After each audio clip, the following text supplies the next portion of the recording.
اگر کسی غریب کو بدقسمتی سے عشق کی فتنہ کاریوں سے واسطہ پڑ گیا، اب ذرا غور کیجیے گا، میں آپ کو تھوڑی سی مثال دے رہا ہوں، تو وہ صبح و شام دعا کر رہا ہے کہ اے پروردگار اگر یوں تو خاتون مجھے عطا کر دے میں تیرا بڑا اچھا بندہ بن جاؤں، میں تیری صبح و شام نماز پڑھوں گا، میں ہی نہیں بلکہ یہ بھی پڑھے گا، ہم دونوں مل کے تیری خدمت کریں۔ اب اللہ میاں کہتا ہے بھائی مجھے غچہ دیتے ہو، تم مجھے یہ سمجھا رہے ہو کہ محبت تو تمہیں اس کی زیادہ، میری عبادت کیسے کرو گے؟ تم تو اس کے لیے مجھے استعمال کر رہے ہو۔ اگر یہ نہ ہوتی، میں جو تمہیں کہہ رہا ہوں صبر کر، چھوڑ اس کام کو، اللہ اللہ کر، میں تجھے بہتر اس کا نعم بدل دوں گا، اور تو کہیں جا رہا اللہ میاں اے نہ دیتی پھر نماز مس گئی۔ ایک آدھ دعا کے قبول نہ ہونے کی وجہ سے آپ خدا کو ماننا ترک کر دیتے، آپ کو ضد ہے کہ وہ آپ کی دعا قبول کرے، اس کو ضد ہے کہ وہ آپ کا برا نہ ہونے دے، آپ یہ چاہتے ہیں کہ وہ آپ کی ہر بات مانے، وہ جانتا ہے کہ آپ کی ہر بات میں شر ہے۔ وَعَسَىٰ أَن تَكْرَهُوا شَيْئًا وَهُوَ خَيْرٌ لَكُمْ، کسی چیز سے تم کراہت کھاتے ہو اور اس میں خیر ہوتی۔ وَعَسَىٰ أَن تُحِبُّوا شَيْئًا وَهُوَ شَرٌ لَكُمْ، کسی چیز سے تم محبت رکھتے ہو اور اس میں شر ہوتا ہے۔ اے اللہ کے بندو، اگر مجھے اللہ مانتے ہو تو ایک کریڈٹ تو مجھے دو نا، مجھ غریب کو، کہ واللہ یعلم وانتم لا تعلمون، کہ اللہ جانتا ہے اور تم نہیں جانتے۔ آپ تو اتنا کریڈٹ بھی اللہ کو نہیں دیتے، تو کمپیریٹو ہمیں اہمیتوں کے ساتھ خدا کہتا ہے لن تنالوا البر حتی تنفقوا مما تحبون، کہ تم میں کبھی برات حاصل نہیں ہو سکتی جب تک کہ مجھے میرے لیے وہ چیز نہ خرچو جس سے تمہیں محبت۔ عمر خیام نے کہا تھا کہ the best proof of love is what you give for it.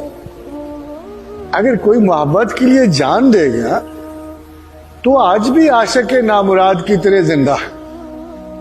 آج بھی آپ کے صفحات عقل و خرد پہ ان کی داستان عشق مرتسم ہے،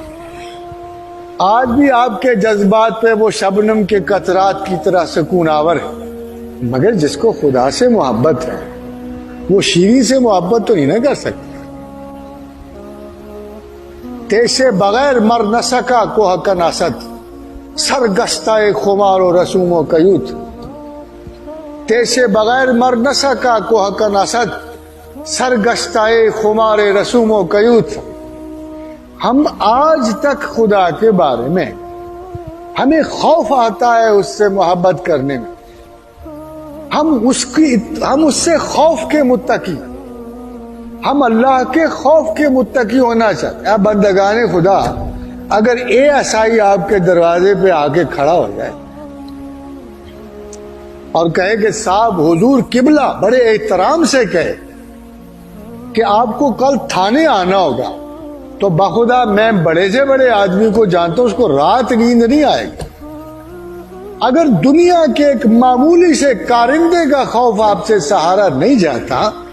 تو اس رب کریم کا اس ہائی ترین پاسبل ڈائمینشنل فیئر آپ کیسے سہاریں گے؟ خدا کا خوف نہیں ہو سکتا کسی بندے کو۔ خوف کی صورت اور ہے، خوف کی شکل اور ہے۔ اس کی وضاحت صرف مسٹکس نے کی ہے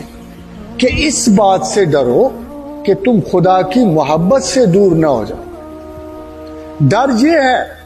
کہ میرے افعال ایسے نہ ثابت ہوں، میری ایسی برائی نہ ہو کہ میں خداوند کے قرب، سعادت قرب سے دور ہو جاؤں،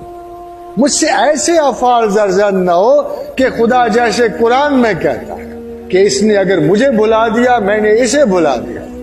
تو سب سے بڑا خوف جو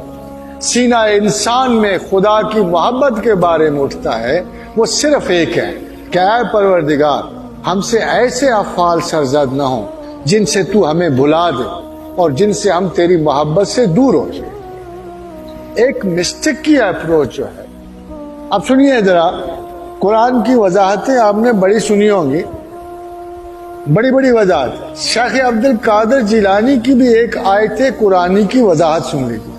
آپ کو ایک اپروچ کا فرق نظر آئے، بہت بڑا فرق۔ تو شیخ عبد القادر جیلانی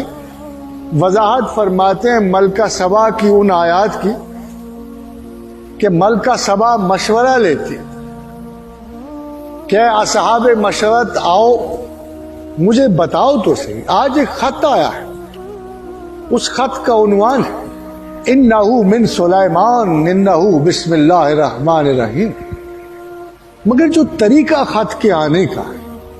وہ بڑا عجیب و غریب ہے۔ باوجود اتنے حفاظتی اقدامات کے خط میرے بیڈ روم میں پہنچ گیا ہے، میں نے بڑی تحقیق کی ہے، کوئی بندہ آیا گیا نہیں، تو لگتا یہ بادشاہ زبردست ہے، تم مشورہ کیا دیتے؟ تو کہا ملکہ عالیہ قوم سبا کسی سے کم تو نہیں ہے، ہم اس علاقے کے حاکم ہیں، ترقی و بزرگی میں ہمارا کوئی ہم اثر نہیں، ہم نے بڑے لشکروں کو شکست دی اور ہماری دیوی اشتار ہماری مالک ہے، تو کیوں نہ ہم لڑیں؟ تو ملکہ نے ایک بات کی، اس نے کہا دیکھو اے بزرگوں، اے سمجھدار لوگوں، بادشاہ جب کسی بستی میں داخل ہوتے ہیں تو اسے اجاڑ کر ویران کر دیتے اور وہاں کے امراء اور رؤسا کو ذلیل و خاسر و خائب کر دیتے۔ پھر سوچ، شیخ عبد القادر جیلانی فرماتے ہیں کہ اے طالب حق، اے خدا کے طلبگار، خدا جب کسی بستی دل میں داخل ہوتا تو اسے اجاڑ کر راکھ کر دیتے، اس کے اندر جو تیری امید و سراب، خواہش اور آرزو کے محل چڑھے ہوتے ہیں ان کو ملیا میٹ کر دیتے، اور یہ جو تیرے تکبرات کے امراء بیٹھے ہوتے ہیں، تیری انا اور تمرد کے سوار کھڑے ہوتے ہیں، ان کو بڑا ذلیل و رسوا کرتا ہے۔ اس لیے جب تو طلب خدا کرے تو اپنی نفس کی تباہ کاریوں کے لیے تیار ہو۔ تو حضرات محترم، صوفی کہیں مبالغہ ضرور کرتے، مگر یہ سارے کا سارا مبالغہ خدا کی محبت کے لیے ہوتا ہے۔